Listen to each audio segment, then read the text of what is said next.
This video will look at what's new in Ancestral Sources version 7.8, which is released in July 2023. So there's several new features as usual and a number of problems fixed. This video is going to look at a few of the new features. For a full list of changes, Google Ancestral Sources version history or visit the knowledge base page on the FHUG website, which lists all of the changes in the different versions. So the first feature we'll look at is support for accents and diacritics. Family Historian 7 introduced a quick way of selecting accented characters and other characters like that, and Ancestral Sources now mimics the way that Family Historian does it. So in any text box, if for example I hold down the letter E, I now get 4 options for accented versions of the letter E, and I can either click on one of those with the mouse or type the number above to select it. So we now get an E with an accent. If I hold down A, I get the options for A, etc. There's a little cog button down here where we can get to the accent settings, and if we click there we can see the hold keys and the accent lists that are available for them. If you untick the hide unused keys, it will just show you every key on the keyboard that can potentially have accents applied to them, and if you wish to, you could click on any of those and enter in your own list of characters that you would like to appear when you hold that key down. And you can also edit existing lists as well if you wish. Family Historian is a bit more sophisticated, and it allows you to import in what it calls accent sets. So for example, if you use Polish place names a lot, you may have already imported into Family Historian the Polish accent set. So if you wish, you can import in the same accent sets that you've already chosen in Family Historian by clicking the Import from FH button here, and then you get the choice to either merge in your Family Historian accents or replace the ones in Ancestral Sources. So you can see, for example, down here that holding down the / brings up various fractions you can choose from. Holding down space brings up things like the copyright and the trademark symbol, smiley face, etc. So it's not all about accents. So just to show you, if I hold down the / there we get the various fractions that we can choose.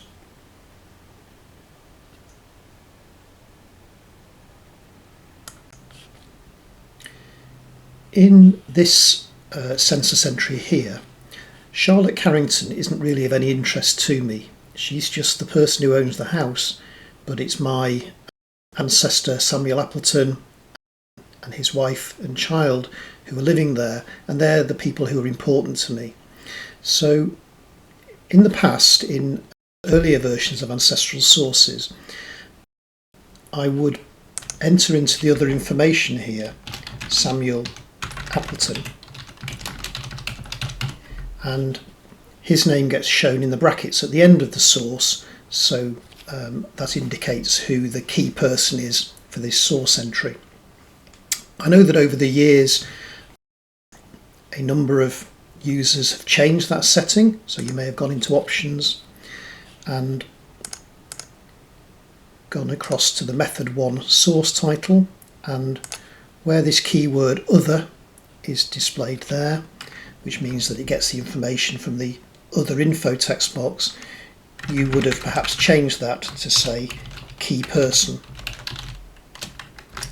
And in version 7.8 of Ancestral Sources, this is now the new default title template. If you've already used Ancestral Sources before, then it won't be changed, it'll stay as it was. So if you do want to use this new setting, you'll need to just come into here and edit the source title template to have key person in curly brackets rather than other. Now, the reason why in previous versions of Ancestral Sources I didn't like that was because key person always referred to the first person in the census entry. So when I click OK now, this becomes Charlotte Carrington. Now I still want, in terms of my sources, I would like it to say Samuel Appleton there, because to me he is the key person. But in previous versions of Ancestral Sources, Charlotte Carrington was the key person because she was first person in the list. Well, now what you can do is click on any individual and you can click this key button up here, and it makes that person the key person. So the key person keyword would return Samuel Appleton rather than Charlotte Carrington. So we can see it's made that change here.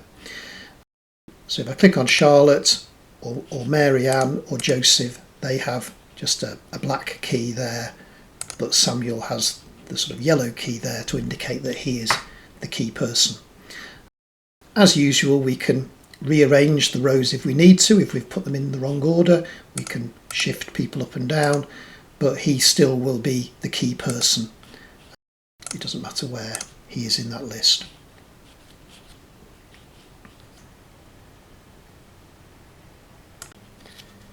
Also included is a 1931 Canada Census template, which was kindly shared by Teresa Eckford on the Family Historian User Group website. I've just made a few little tweaks to it just to make sure it fits in with the overall style I've used for other templates, but she did all of the hard work here. And so you can see we have all of the various columns that are included in the 1931 census, and also we can see it here in the auto text.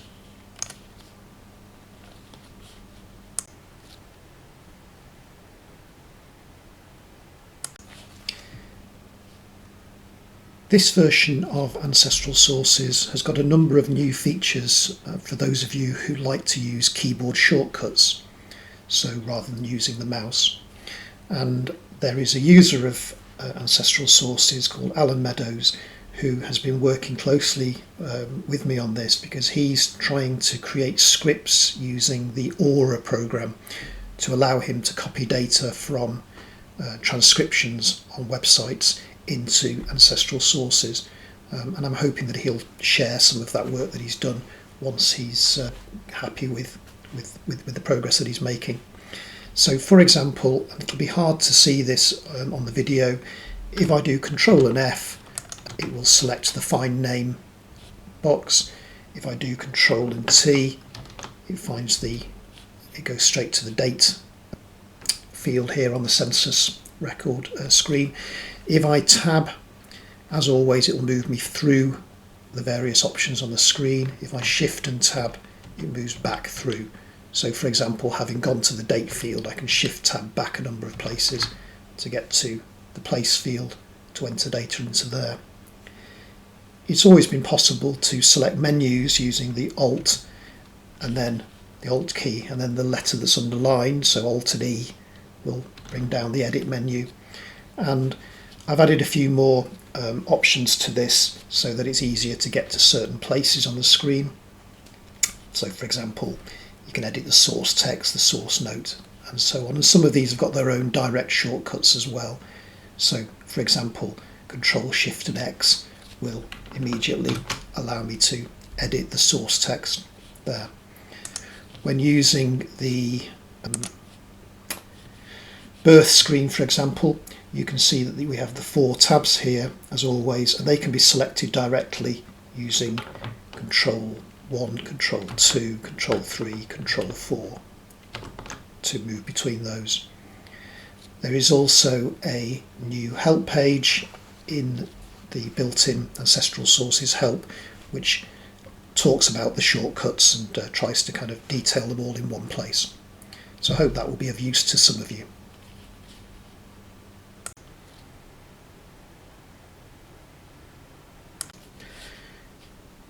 I'm hoping this next change will be very welcome for those of you who use templated sources.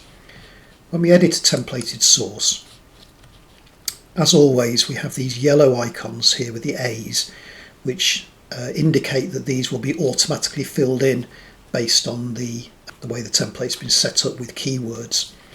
So things like the date, the location of the event, the address of the event, and the kind of reference number will all be automatically filled in there. But now we also have these red icons for the other fields, which would normally just be blank. And what the C means is carry over. So anything that we enter into these will be automatically carried over into the next entry that you make. So let's just illustrate how this would work. If I fill in a place and choose an address, if I enter in a birth date into here, and if I fill in a reference number, then when I come into the templated source here, we can see that the yellow fields have been automatically filled in for us. But the others we would normally have to manually enter ourselves. So I would choose England and Wales for the region. There's not a second person because it's a birth. The repository, I might say, is Lancashire Archives, for example. We can enter in a collection and a URL and so on. So because these red carryover ticked here, when I've saved this entry and I come on to create the next one, Lancashire Archives, England and Wales will automatically be filled in for me to save me having to do that again. So if I know I'm doing a lot of entries from the same repository, the same collection, the same URL, I don't need to keep filling those in over and over again. But if that isn't the case, if I know that I'm doing lots of different repositories or lots of different collections, I can untick that and so it becomes an empty circle rather than the red C, and it means that the next entry that we create won't have Lancashire Archives selected for us. So if I put in here a URL, because that is ticked there, that will get carried over. If I untick that, that won't get carried over. Okay, so if I just quickly create a random entry and save that, when we now come to do our next entry, we'll find that England and Wales have already been pre-populated for me, so has Find My Past, but the repository hasn't been because I'd unselected or deselected this red C here.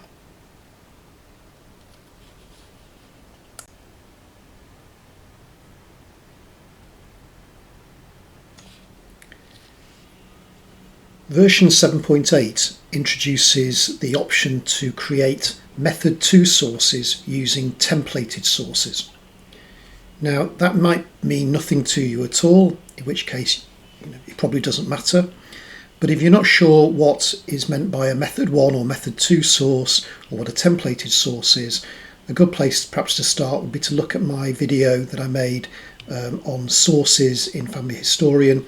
You'll find it in the Ancestral Sources YouTube channel.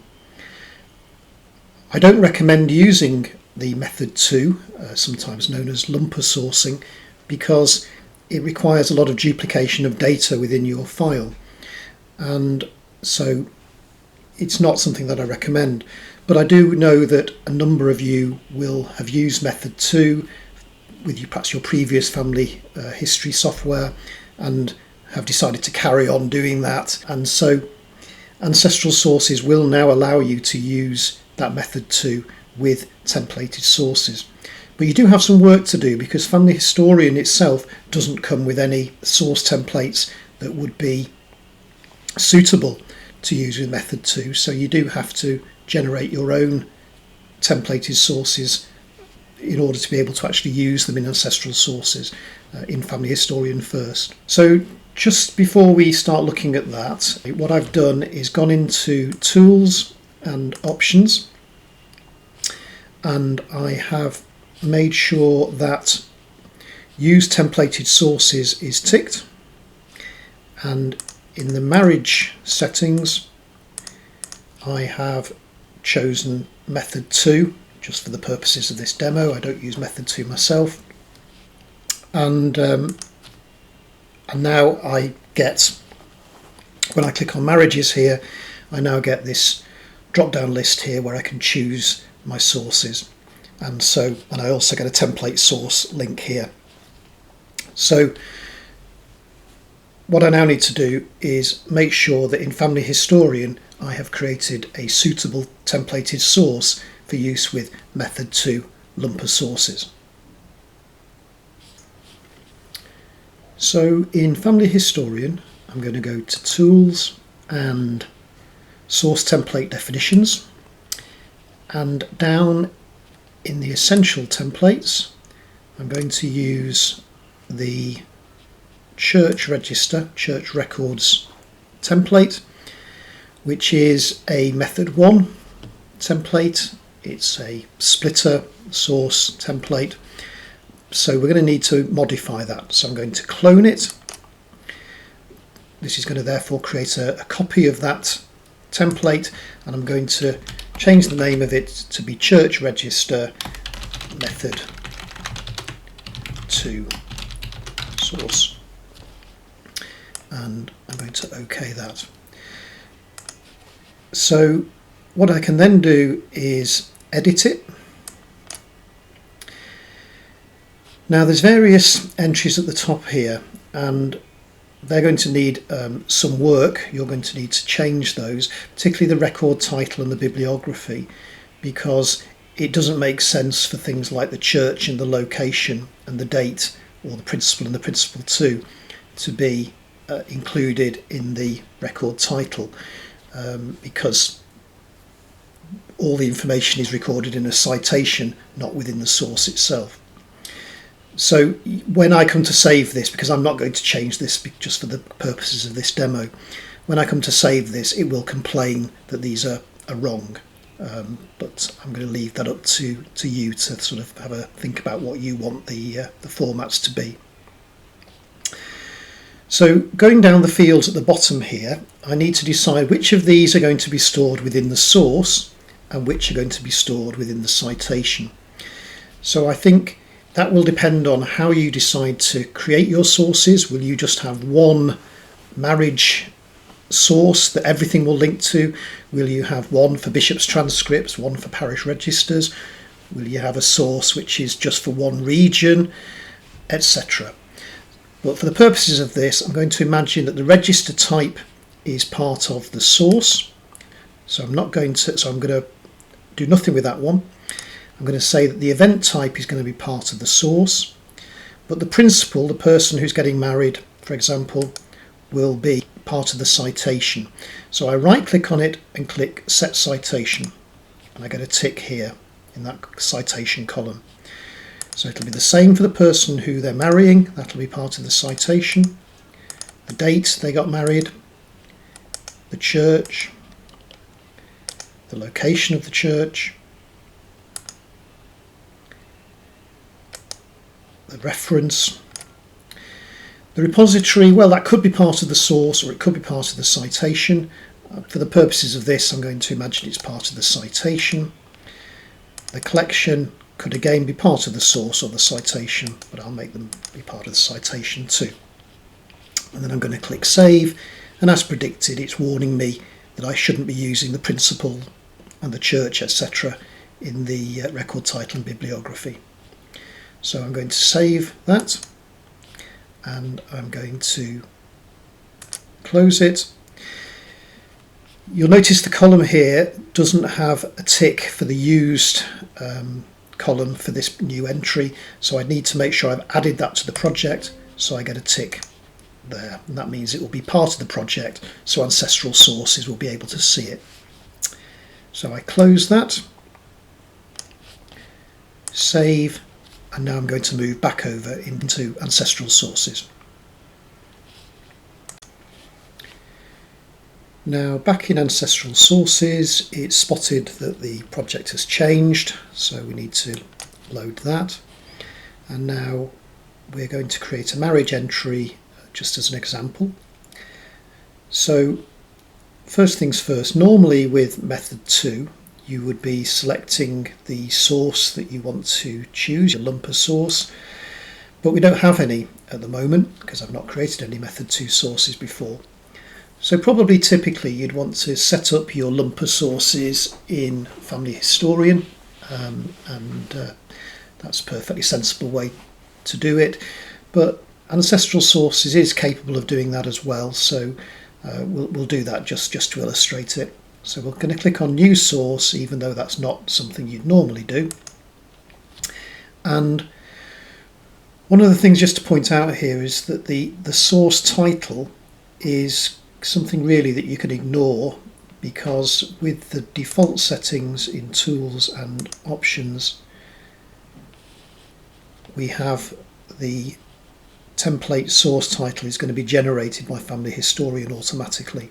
So it will show a title template which will be based on this method 2 source title here, but that's probably not really relevant. You'd want to change that for yourself anyway, but as I say, there's actually no need to do that, because whatever we enter in there as the source title is going to get overwritten and generated by Family Historian itself.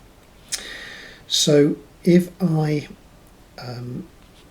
close this, and we're just going to enter in an example, so we'll make it a marriage in Warrington, St Elphin's Church, and I'm just going to choose somebody who can get married, so we'll choose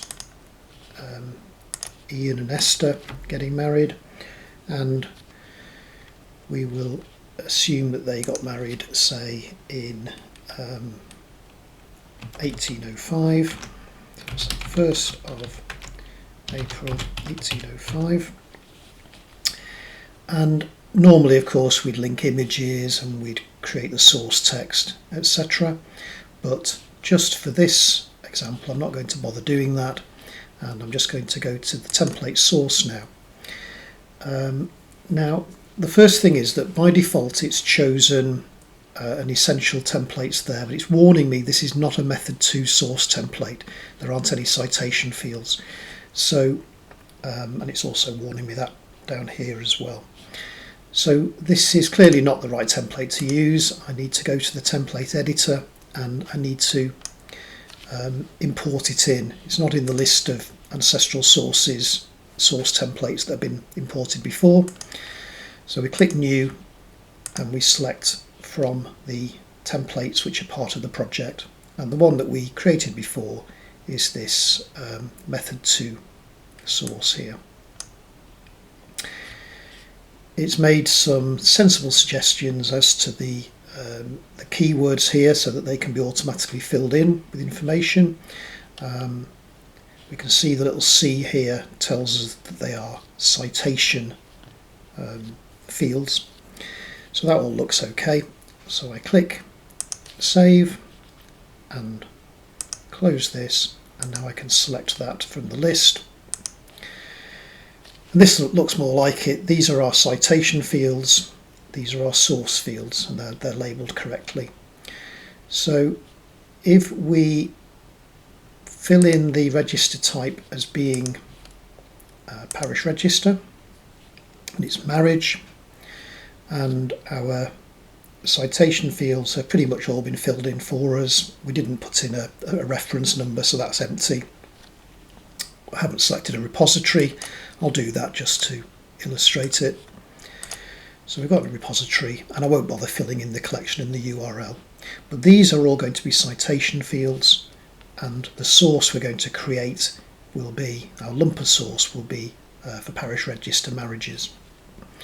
So if we click OK and we save, we'll get a few warnings about things not being entered correctly. And what we're going to have to do now, we need to be a little bit careful, is you can see that the title of the source that got generated was Marriages Warrington, Lancashire. But as I said, that's not relevant to us because we're going to allow Family Historian to name the source for us. So we're going to go over into Family Historian now and let's see what happens. Now in Family Historian, if we go to Ian Anderson's record and the marriage to Esther, we can see down here that there's a citation in place, and if we double click on that, we can see that at the top here this is the source itself, the lump source, which just has the two fields, the register type and the event type, and then here's our citation for this marriage. It's worth remembering that one of the problems with lump sourcing is that you get lots of duplicated citations. In our case, I didn't create any residencies or occupations, etc., so we actually only have this one citation.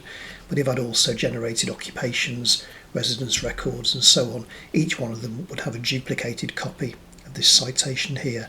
But it looks like all the data is correctly carried across for us. So, but probably a key thing to notice there is that it's renamed the source for us. As I said, it's ignored the title we gave it in Ancestral Sources, and Family Historian has generated a title for it. So we'll go back to Ancestral Sources now and just create another entry using that same lumped source. So before coming over to Ancestral Sources, it was important to save it so that we got that new title of the source brought over into Ancestral Sources. So we'll load the changes and we'll now create another marriage using that same lumped source, the parish register for marriage. And for this entry I'll use Connor Wallington and his wife Ellen, and we will have this happening in Greenwich in London, and we'll have it as being St Luke's Church, and we'll have a marriage date of the 8th of May 1890. This time we'll put an occupation in for Connor, say that he was a doctor, and also we will put down that they were living in Greenwich at the time, so we'll have Connor living in Greenwich and Ellen as well. So we'll go to the, and what we'll also do just for completeness is we'll put in a reference number, so it's ABC123 just as an example, and I'll also, just for this occasion, I'll put in a template, sorry, an auto text template, and use that to generate some source text. I won't fill it all in. I'm not bothered choosing an image to link as well. We'll go to the template source now, and we should find that we've got at the top here the two fields which are part of the source, but they're read-only. We're not editing the source itself, we're just creating citations now, and the citation fields here have in the main been filled in. The Lancashire Archives was automatically carried over because we had the carryover flag switched on there, and we hadn't entered a collection or a URL before, but we could do that if we wish. So click OK, save that.